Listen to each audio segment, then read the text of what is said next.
చలో నువ్వు కట్టిన అద్భుతం ఏందో కాళేశ్వరం దగ్గరనే చర్చించుకుందాం రా.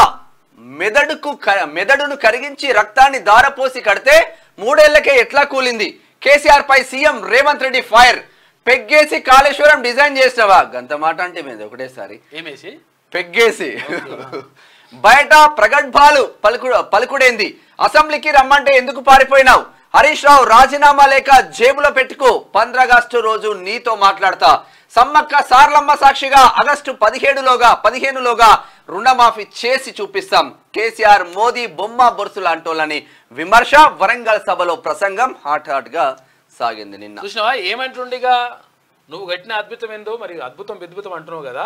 వేరే రాష్ట్రాల నుంచి టూరిస్టులని పబ్లిక్ ని తీసుకొచ్చి చూపించినావు కదా. మరి ఆన్నే కూర్చొని మాట్లాడదాంతి దా ఒకసారి వస్తే మాట్లాడితే తెలిసిపోతుంది కదా. నువ్వు చేసినటువంటి అద్భుతం ఏంది, నువ్వు చేసినటువంటి లంగకథ ఏంది అనేటువంటిది మొత్తం తేలిపోతుంది కదా. రా అంటున్నాడు ముఖ్యమంత్రి. ఇక మెదడును కరిగించి రక్తాన్ని దారబోసి కాళేశ్వరం కట్టినట్లు కేసీఆర్ చెప్తున్నారని, అట్లా మెదడును కరిగించి కడితే 3 ఏళ్లకి ఎందుకు కూలిపోయిందని సీఎం రేవంత్ రెడ్డి ప్రశ్నించారు. కేసీఆర్కు సూటిగా సవాల్ విసురుతున్నా. నువ్వు కట్టిన కాళేశ్వరం ప్రాజెక్టు అద్భుతం ఏందో, నీ అద్భుతం తెలంగాణ ప్రజలకు ఏ రకంగా ఉపయోగకరమో కాళేశ్వరం దగ్గరనే కూర్చొని చర్చిద్దాం రా.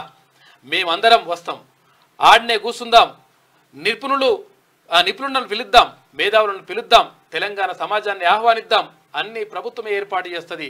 నీకు దమ్ము ధైర్యం నీతి నిజాయితీ చిత్తశుద్ధి ఉంటే రా కేసీఆర్ అని చెప్పేసి కేసీఆర్కు సవాల్ విస్తున్నారు ముఖ్యమంత్రి రేవంత్ రెడ్డి.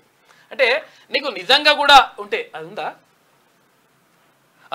అయితే నిజంగా కూడా ఒకవేళ నీ కాళేశ్వరం అద్భుతమే అయితే ఆయన ఎప్పుడే ఏమన్నాడు అసలు కాళేశ్వరం అది కట్టేటప్పుడు ఏది మెదడును రక్తము ఏమేమి కరగబెట్టినట్టు మెదడును కరిగించి రక్తాన్ని దారబోసి చెమట చుక్కలు తీసి. మీకు అర్థమవుతుందా? మీకు ఏమర్థమవుతుంది? మెదడును కరగబెట్టి అంత కష్టపడితే రేవంత్ అనేమో పెగ్గేసి గరగదీసినవా అంటున్నాడు. ఏం పాడ మరి అది అంటే ఖాళీ చేస్తాం అంటే ఫుల్ బాటిల్ ఏమైనా ఖాళీ చేస్తాం అంటుంది. సరే చూద్దాం బయట వస్తే. ఓకే.